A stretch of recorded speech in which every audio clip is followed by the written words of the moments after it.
internet people, and welcome to my channel. So today's video will be about making probably China's most famous dress worldwide, the Cheongsam. People seem to have a lot of misunderstanding about this particular garment. If you go onto the internet, if you go onto Amazon, you can see a bunch of Cheongsams with mandarin colors and a lot of darts in like weird satin fabric. I'm not saying you can't wear that. Of course you can wear that. You can wear whatever you want. I'm just saying that is not the actual traditional Cheongsam we're talking about right here. You can't just put a mandarin collar onto a fitted dress and call it a Cheongsam, the same way you can't just slap ketchup and cheese onto a slice of bread and call it a pizza. I mean, I understand what you're trying to do, but no, that's kind of like wrong. So I think it's actually a very interesting dress we can all learn about, because if you look at the history and you look at the construction of it, it's actually very interesting. A lot of people overlook is that it's actually cut flat. A proper Cheongsam should not involve any kind of draping, any kind of weird darty manipulation that is often used in Western tailoring. That's completely wrong. Originally, Cheongsam came from the Manchuria robes. In ancient China, none of the clothes had any darts. They were just flat. They're just like kimonos and a lot of other Asian clothing. There are no darts. It's purely rectangular or triangular panels patched and sewn together to form a garment that just drapes on your body. Because on Cheongsam, it's kind of like somewhere between like cutting on flat and draping. Usually in traditional Chinese clothing, you definitely would not see this like curve on the waist. And it's actually something Western people brought into China during the 1930s to the 1940s. We started having clothes that have curves on women's body, and that's kind of like a new thing for the tailors in our country. They didn't quite know how to achieve the kind of like very fitted, curvy look. So they were like, oh, okay, maybe if I chop some volume off at the waist, I can create the same kind of curve. So this is what they did. They just put all the waist dart volume, as you may say, on here, on the sides, and just kind of trim off this part to create this like really, really curvy waist. But on the center front, which is usually where the darts are, right? They don't really do a thing. Instead, they put this cloth onto like a kind of like a very flat board, and they use a whole lot of steam and heat and ironing to kind of curve the other side into a kind of like curvy thing. So yeah, that's kind of like a special technique in tailoring that we do on Cheongsams. Also on the sleeves. If you have a garment that calls itself a Cheongsam, but at the same time it has satin sleeves, I'm sorry to tell you this, but that's not Cheongsam. A proper Cheongsam, in my opinion, it must have a sleeve that is completely attached on the dress itself. A satin sleeve is definitely not proper. It's almost as bad as adding a zipper on the back. Oh my god, some people add a zipper on the back. I don't understand why they do it. It's like, would you feel happy if I cut open your blazer on the center back and then give you a zipper and be like, there you go, you have a garment?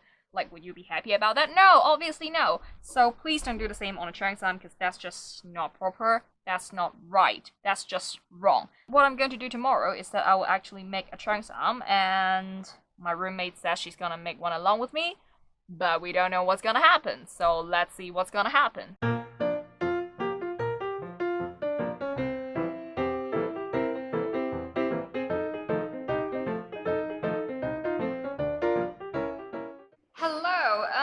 It's a different set again because I'm in sort of like a public sewing room in my school. So you hear background noises because other humans are also just randomly existing here and they're doing their sewing jobs as well. So there will be some background noises, but I hope you can hear me clearly. Also, it's giant echo room because this room is like so giant, so you can like actually hear a bunch of echoes like bouncing off the walls. But yeah, I hope you can hear me clearly, and again, I'm very sorry for the audio quality, but I have created the pattern and the cuts on my Cheongsam, and I just want to explain to you a little bit of how it actually works. As you can see, I cut this thing on flat. These are my sleeves, and this is my neck here, and this is the opening.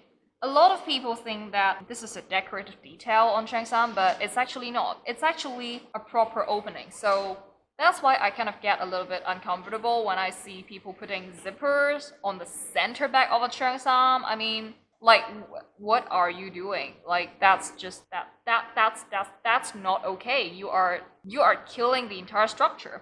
Okay, so on a Cheongsam, on a proper Cheongsam, the opening should be here. So when I cut it open, I haven't really cut this part yet. I have just marked it and just tagged it with a very large running stitch. So what I'm going to do later is that I will cut this part open, and this will be the part where you're going to button when you are wearing the Cheongsam. And let's move on from here. So you can see the bust. This is my bust line. This part is folded over. What I'm doing here is that I'm essentially creating a dart. I have measured my bust measurement and my under bust measurement, and I have divided them by 4, and that will be the amount of how much I fold upwards on my bust line. So this is how much I fold up, and I have marked here and here, and I also measured the distance between my bust apex, so I've marked it here, and this will be my bust darts. Traditionally speaking, on the earliest Cheongsam examples, there were no darts because Chinese tailors didn't really know like the concept of darts. In traditional Chinese clothing, there were no darts. Again, just a giant garment that's draped around your body, just like a lot of Oriental clothing. So this is actually a method that was invented by Chinese tailors to kind of determine the amount of darts on your body without actually draping. It's purely math. This is not the only way to do a dart on Cheongsam. There are a lot of tailors doing Cheongsams in China, and they all kind of work in their own personal methods. And this is just a method I have seen and heard a lot of tailors doing. And this is what I do as well. So this is the bust dart part. And move on, you can see it curves inwards. And this will be your waist. So this distance is essentially a quarter of your waist measurement.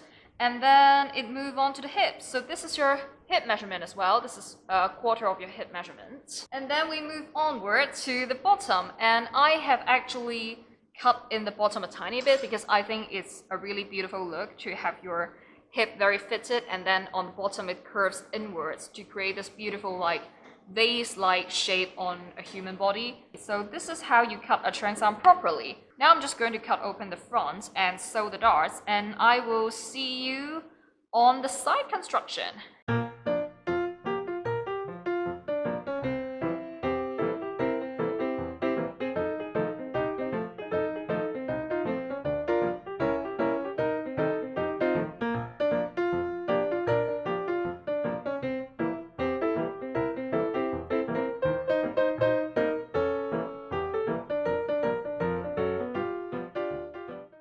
I have finished sewing the darts, as you can see here, so that's why the boob is kind of like puckering upwards, because when you put it on a human body, your boobs would naturally go upwards and then downwards. So this kind of puckering is kind of simulating that sort of volume right here. The next step is what I consider to be really the most interesting step about making a Cheongsam. We are going to use a lot of steam and heat and ironing, and try to distribute the kind of waist volume back into the center front. This is something also Chinese tailors figured out on their way of trying to make Chinese fashion to be more compatible with the kind of like Western trend that got into China during like the 1930s. Because they didn't really believe in darts. I mean, imagine when you are a Chinese tailor in the 1930s. You grew up and in your entire life you have never seen or heard anything as a dart. So that's why they have found this method of ironing the fabric so much and shaping it and heating it up and then cooling it down again to create shape on a 2D piece of fabric. A lot of people consider this step to be the step that makes an authentic Cheongsam. So yeah, this is what I do on my Cheongsams as well, and I'm just going to take you to the ironing table and show you how I do it. Okay, so this is the step I have been talking about, using a lot of steam and a lot of heat and a lot of ironing, trying to push this bit of volume back to the front. It's going to take a little bit of time. You can rush it, otherwise you may risk burning your fabric. So we're just going to take it very patiently and use enough water, an abundant amount of water, and start ironing. The cool thing about this is that as I'm using the public sewing room, there is like a lot of professional devices here. So what I'm using here is a giant suction table. So underneath there's this kind of like suction device that acts as a force to kind of push the fabric really tight onto the table, so that when I'm ironing, I don't need to grow a third hand to kind of hold the fabric in place. I'm just going to start ironing now, and you can watch me work.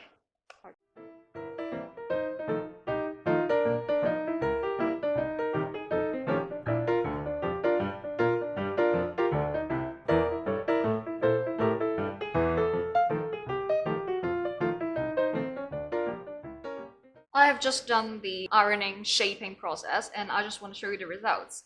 Originally, this was the center front, and as you remember, I cut it on fold, which means the center front should have been a perfectly straight line. But now, if I put it next to a ruler, you can clearly see the difference. After the shaping process, this bit volume has been pushed out towards the waist, and therefore creating this very gorgeous line on the center front. Because I'm using a striped fabric as well, so you can see it very, very clearly how the center front is shaped. And this actually fits onto a human body, because obviously your boobs would kind of like poke out and your waist would go in. So this gorgeous, gorgeous silhouette is what we are looking for. But obviously I need to wash the fabric first, because, well, you can see my hands like completely dark from this denim color, but still, I think I did a very great job on the center front, and now I'm just going to do the same on the center back, because on the center back your butt would kind of like poke out. So you kind of want to push some volume from your waist to your center back as well, and now we're just going to do that. And afterwards we can go on to the actual sewing. I have done all the pressing and the shaping, and now I have come back to cut the collar. This part is not really tricky. I mean, you kind of just like do the shape you want on here and just cut it open. At this point, you may wonder, well, how am I gonna sew it? I mean, there's like no seam allowance on it, right? Well, yeah. The trick is that when you cut it open, you put a piping on this edge. Therefore, it kind of pokes out for about half a centimeter. And on the upper part, you also do like a half centimeter allowance, and sew another kind of like a flacing placket thing underneath. So when you close the two parts together, you kind of get this perfect piping over this edge. Therefore, you won't see any obvious overstitching, and it becomes really gorgeous. So I'm just gonna cut this open now, and then we can go to the most glorious but also extremely time-consuming part, which is doing the piping. So let's cut this stuff open. So on this part of the cheongsam is going to be an opening, therefore you can wear your cheongsam here and then close it up again. But on this part, this seam, we need to take care of it, and usually I just kind of French seam it. Of course, you can use other seam finishing methods, they're all the same, but at the end of the day, you just want to get this part sewn together. And yeah, I think I'll just sew this first, and I will see you when I am doing the piping. Let's go over to the sewing machine.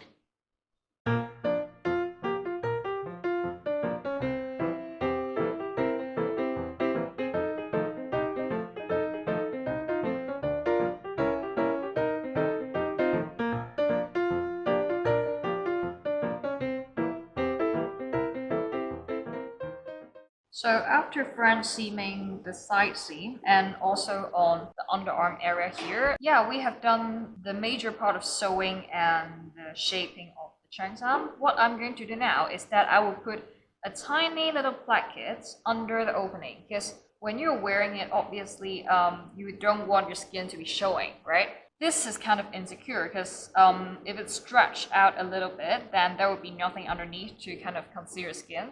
So what we're going to do is that I will use the same fabric, just some scrap fabric I have left here, and I will take this part to kind of cut out an exact strip of what we have here and attach it onto this side to act as kind of a placket, so that when you close it up, there will be still something underneath it. Even if you stretch it out a little bit, there won't be any skin showing. Hello. As you can see, I have finished the placket, and before piping, there's actually one more step which I have totally forgotten. It is adding the color. A mandarin color is actually very easy to pattern. As you can see, it's really just a very round, bandy strip of fabric. So in order to do this, first you need to measure the circumference of your neck, and then you kind of just, I completely winged it. You kind of just take the circumference of your entire neck, put a center line here, and then you kind of swoop from the side upwards to create this like round bandy shape of your collar. And then you have yourself a lovely little mandarin collar. Of course, you'll need 2 layers of it. You're going to stitch the top, and then you're just going to kind of flip it over and to iron it into a very nice, clean, neat collar. And then you can just sandwich this part into this part. I'm going to just sew this part first and then do this part with hand stitching because I don't really want any like obvious over stitching on my Cheongsam. I think over stitching on a Cheongsam is just it's just kind of vulgar. The beauty of a Cheongsam actually lies in the very exquisite details, and I think it makes much more sense to take the time and take the effort to just kind of hand stitch the entire thing. So this is what I'm going to do. And next time I see you, we'll really be doing the piping. I've been talking about this piping for like a whole long time, but I haven't really done it.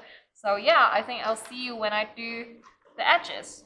I've sewn on the collar on one side here, and as you can see, I have put a bunch of pins underneath so that I can hand stitch the entire collar very safely onto the dress later. But that's the bit of hand sewing I want to do, along with the most important part, finishing the edge. People kind of think like, oh, if you see like piping or like a neatly finished edge on something, it's a Cheongsam. Yes and no. I mean, it's obviously one of the very classic features of a Cheongsam, but piping itself doesn't necessarily makes a Cheongsam a Cheongsam. I do think that most importantly, the thing about Cheongsam should be creating the cuts on flat, and also the ironing and the shaping is also a very, very important skill, a very classic technique when you are making a Cheongsam. But yeah, this classic piped edge is still like a very traditional feature, and I intend to add it as well. Adding this piping is actually very easy. The trick is to hand stitch it underneath to make it perfectly neat. A lot of people don't realize that.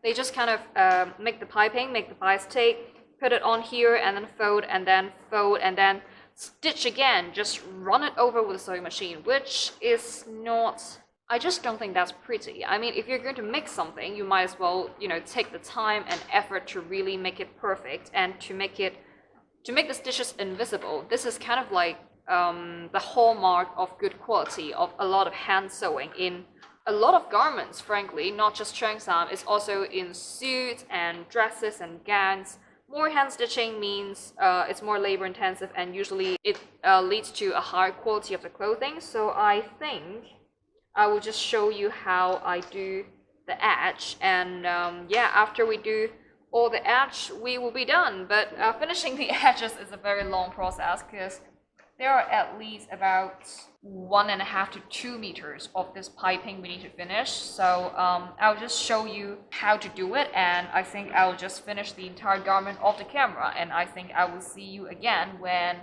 we are attaching the buttons.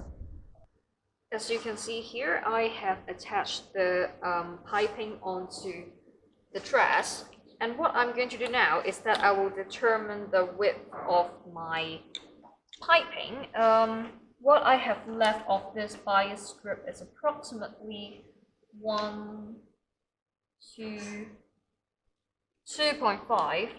I think I want to do about this much, which is approximately 1 centimeter, I think. Yeah, slightly a bit more than 1 centimeter, so like a 1.2 centimeter, I think.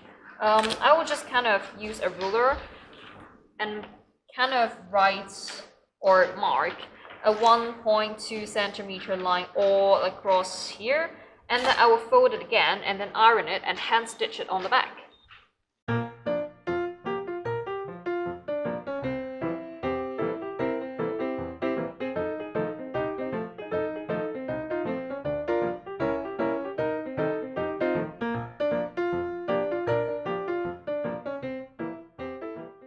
with some TV magic, you can see all the piping, the edges on my Cheongsam is done here, and I'm just gonna show you up close a little bit. Everything should be very neat and tidy. No overstitching, no overstitching, no overstitching, okay? Please don't do that. If you do it, it's just like, why would you even spend the time to make the garment? I mean, you might as well just go out and buy one, because obviously you don't care, right? But yeah, anyway, I hand finished all my stitching and edges, and you can see they're just really, really pretty. I think the successful edge on the Cheongsam should look as if, the kind of edge and piping is just naturally grown on the garment. I think that's the prettiest look you could ever achieve on a Cheongsam. Anyway, remember when I said my roommate was going to make a Cheongsam along with me?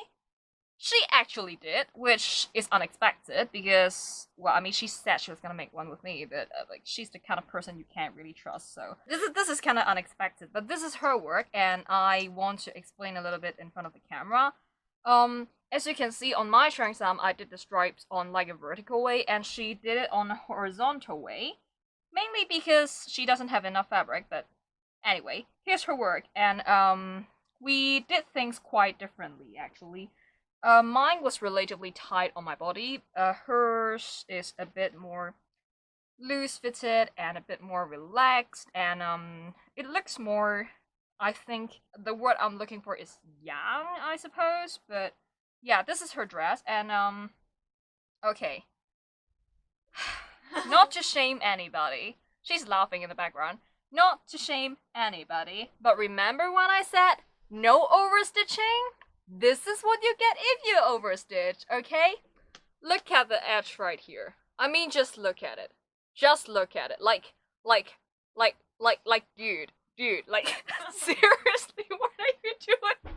However, this is still a very pretty dress, and, oh yeah, one more thing. She didn't do a collar. And I just want to explain a little bit here. A lot of people think a proper Cheongsam should have a collar, but, I don't necessarily agree with it. I think the essential part, the core of a Cheongsam, lies in cutting the fabric flat, and also the heating and shaping and ironing process. And that's what makes a Cheongsam a Cheongsam.